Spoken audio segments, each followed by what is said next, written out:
horizon, this is what it means. An event horizon is something you can look into the horizon and start to see, if you will, the ships breaking the horizon coming on you. And I'm talking about hard ships, okay? So that's a great word. The entire controlled narrative is going to make you, Doug, me, Christians, the number one boogeymen.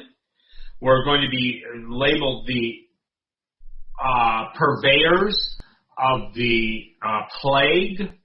They're going to use everything they can to incorporate a collective murdering consciousness.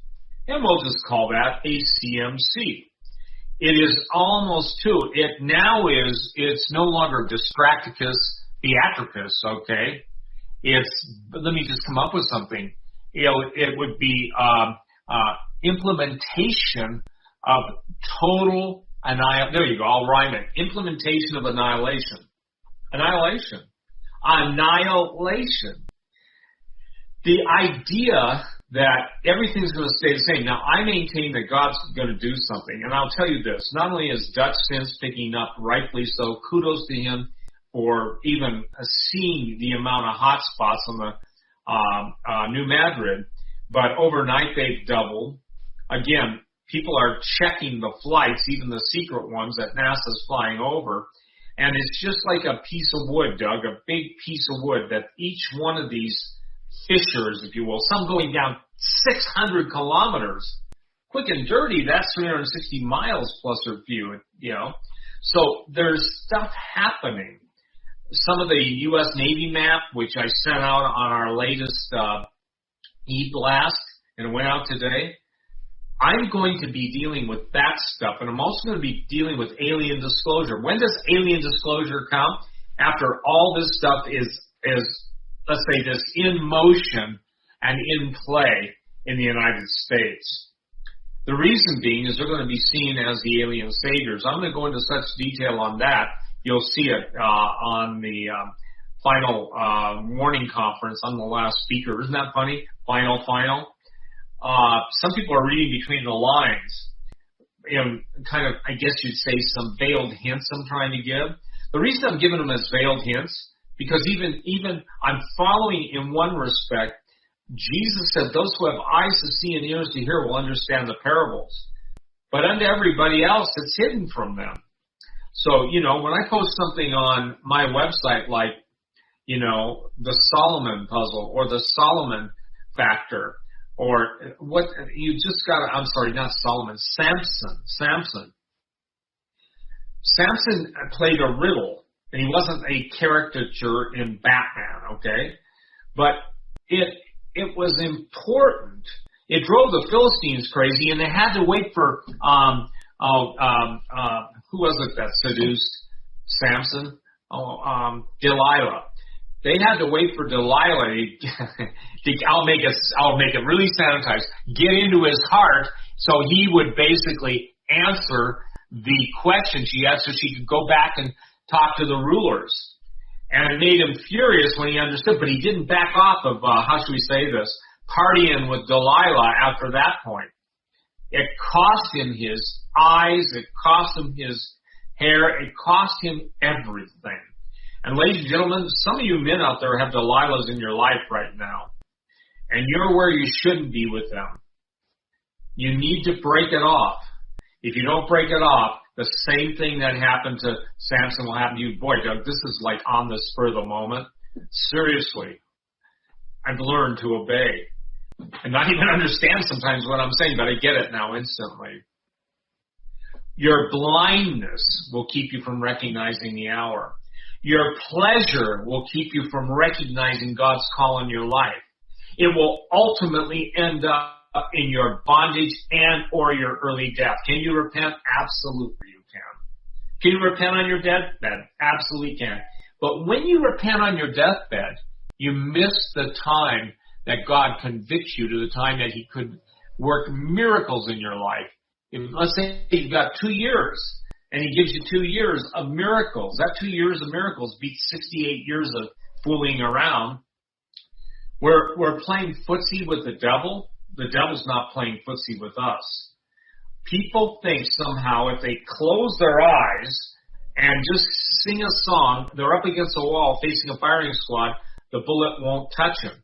There are no reset buttons in the reality world, only in the virtual world. And that's why the video games I'm so opposed to, because they've taken away the, what I would call, empiric reality that God created us and we have to give account, and that there really is a hell. Now, the video gamer is taking over hell where it's a want-to-go place because look at all the ladies. I'm serious. Or the other strange forms of it. This is because I read synopsises of video games. I don't play a video game. I don't look at them. I just read the synopsis. Somebody who is a gamer will say, hey, you got to see this. They're dealing with fallen angels and giants and all this stuff. And, you know, I know this. I know that somebody once called me from Hollywood, and they just said, look, I'm in the industry. I'm not, never have been, never would be. Obviously make documentary films. And they said, I can't tell you how people sit around and literally laugh sometimes saying, you know, basically, we're taking Quayle stuff and turning it into movies. That's not to flatter myself. I'm just telling you, when you're a writer of science fiction, when you're a gamer, when you're a game builder, you're always looking for the next best thing. So nothing's better to put a contemporary game mindset into a new level of whatever excitement and winnings or whatever if they compete, is then something that someone saw that you never saw before. That's basically the prophecy. We get all the prophecies focusing on a major event. They're coming from different denominations. They're coming from different religious backgrounds. Some of these are little kids having these visions. And I think, Doug, what the biggest point is today that we've got to understand, ladies and gentlemen, it's countdown time. And we're not talking about a rocket being blasted off. We're talking about countdown for them blasting us off, blasting us out of the way. Oh, that's so scary. Read the book of Revelation. Read Matthew 24. Read Luke 21. Jesus said there's never been a time like it, nor would be again. Never. I first got a revelation that, Doug, 47 years ago, 2 years after being saved. And the way I understood it, take all the wars, take all the horrors, again, HORRORS, put them into a context that you think you understand, and then multiply it by 1 million. That means that your concept could not embrace that level of a multiplied threat or the implementation of that threat. We're hearing continuity of government has been initiated. We're hearing that the DHS just said today that the most dangerous people in the country are white supremacists or white nationalists, but notice the white, okay?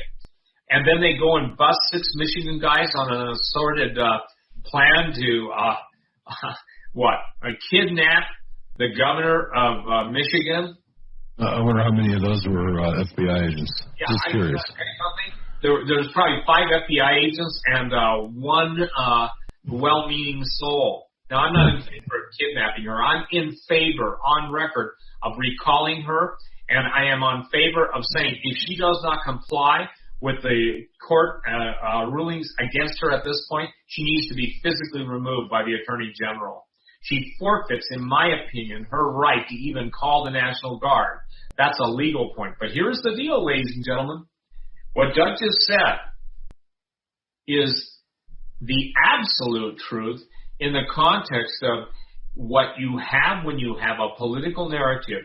You will generate the events to support your narrative, i.e., we just saw that, in my opinion.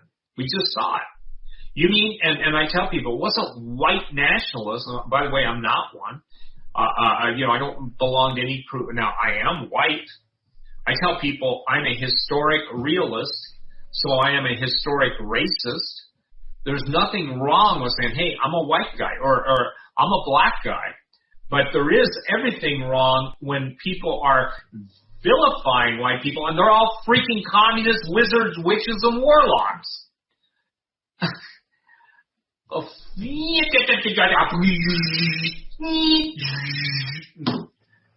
we just changed the direction of my brain on that one, and also my mouth. So, where are we at? Ladies and gentlemen, we are at the most dangerous, perilous time. Paul said, for perilous times shall come. And you can't afford to be careless when it's this perilous. You can't afford to deny when it's right before your eyes. The food situation is horrific, 8 billion meals short. I saw a picture, Michael Snyder put up a picture of a little girl with tears. That smote my heart.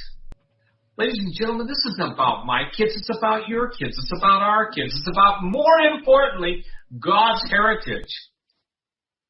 Sometimes I get loud. I realize that God is not deaf. But the only reason I get loud is because I literally say unto God, is there any end to the slaughter?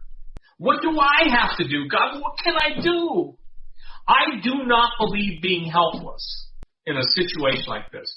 I refuse to be hopeless in a situation like this. But I also am not going to go out and do something stupid that takes me off the screen or takes me out of the game before my time.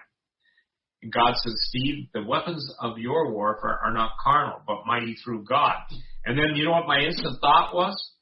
Oh, God, can't you give me some really, literal weapons?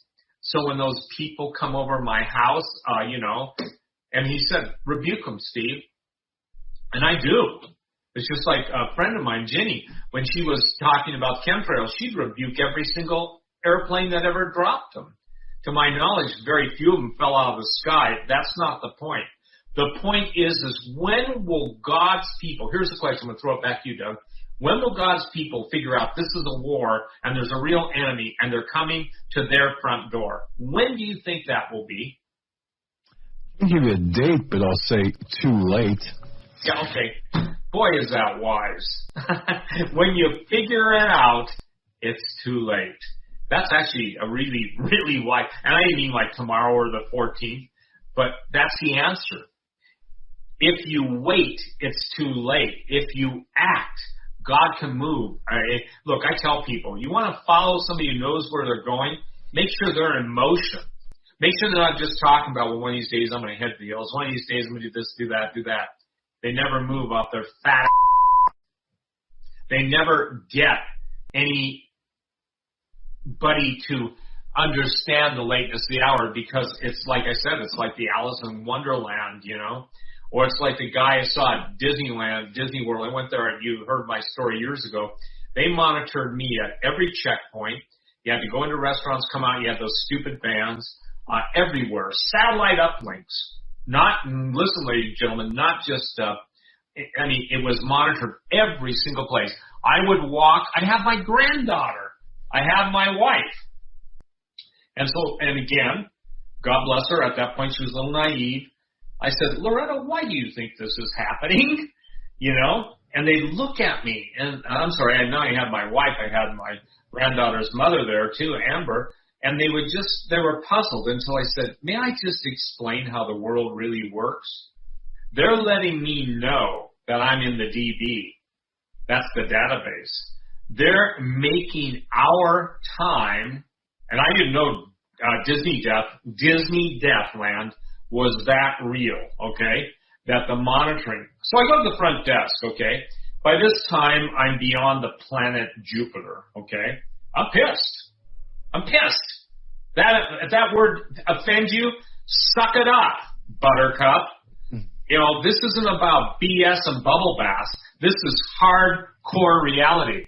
So I go to the front desk and I say, I demand to speak right now on the phone to the head of security. I'm a national talk show host, which I was during those days, and and during that day, I literally had 1 billion hits, and they refused to talk to me. They said, in essence, tell him he's a person of interest. He's been picked out by the computer for surveillance. And I said, tell that person he's an asshole. And, the overwhelming nature of the spy apparatus, what that was, Tomorrowland is Todayland. The Great Surveillance Society is now. You can't do anything. I posted stories. I post them all day long. I think Heathrow Airport is going to have 400 turnstiles to get on an airplane. Heathrow is a big place. I've been there before. I was banned to going any place in Great Britain, Australia, Canada, the whole works. And I've never done anything, Look it up. The problem is that if I don't suck up to them, and Doug, you know this. You and I have been friends long enough. You know some of the offers I've had. And ladies and gentlemen, again, because of the trust, I can't tell you how much money I've been offered. I can't tell you what in a female form has come across my path. And God delivered me. And I'm not saying I'm a Lothario. I'm saying a honeypot. At that point, I was on a no-sugar diet because I'm happily married. But the point is that the amount of stuff to try and buy you off, if they can't buy you off, they try and scare you off. They can't scare you off. Ultimately, they kill you off. And so this is how late it is in the game. The Disney Deathland was such an eye-opening event, but going back to Heathrow, Doug, they're going to have 400 stalls with every form of scanning parameter, everything hooked into a global database, and that's the only way people are going to get to travel internationally. It's the only way people are going to get to travel internally. The United Airlines, again, the first word or first letters in United are UN, are going to issue travel passports, and they're going to try and get the rest of the world. They're dying, ladies and gentlemen. I told you that was going to happen 28 years ago. That's not BS. That is not, just a liberty with time. And look, I'm furious.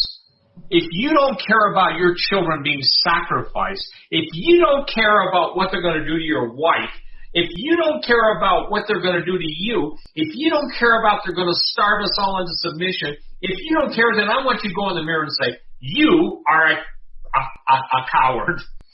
I want you to go in the mirror and say, this person, look in the mirror. I don't care about my wife's life. I don't care about my family's life. I don't care about anybody. All I care about is preserving my life. That's it, Doug.